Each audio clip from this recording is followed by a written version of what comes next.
She tried to take my garden, so I made it her worst nightmare. When I bought my little house 3 years ago, I loved that patch of soil out front. It was small, a bit wild, but it was mine. I planted roses, lavender, even some mint for the summer tea I loved making every morning. Simple life, peaceful. Then came the HOA president. Her name was Linda, but everyone called her Karen behind her back, apparently. She'd fined half the neighborhood for things like improper grass height or non-neutral mailbox color. She drove a silver SUV like it was a crown and treated the HOA like her personal kingdom. One afternoon, I came home to find a bright orange notice pinned to my door.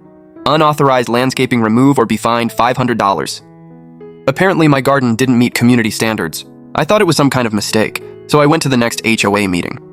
Linda looked down at me like I'd tracked mud onto her marble floor. She told me my garden violated aesthetic continuity and had to be replaced with standard turf grass, the kind she had in her own yard.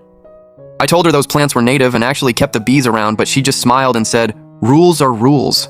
The next week, I came home to find everything gone: the roses, the mint, the soil turned over by some landscaper the HOA hired. My garden was just dirt. I felt my chest tighten like I couldn't breathe. There wasn't even a note. Just an email saying payment for landscape correction would be added to my HOA fees. That night I didn't sleep, but anger has a funny way of making you focused. I pulled out my property survey, one I'd kept from the purchase.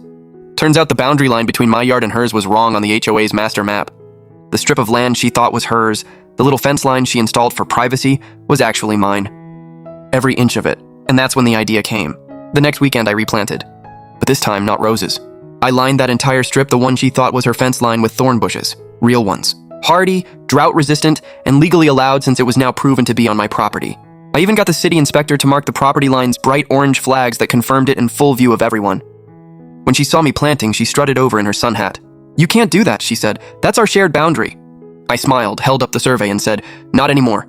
Weeks later, the thorn bushes grew thick and beautiful and spread like wildfire. They spilled through the gaps in her white vinyl fence, scratched her car when she parked too close, and ruined her perfect photo op lawn. She tried complaining to the HOA, but they couldn't touch it. The boundary record had been updated, and the city confirmed it was on my side. Every time she called another urgent meeting, neighbors just rolled their eyes.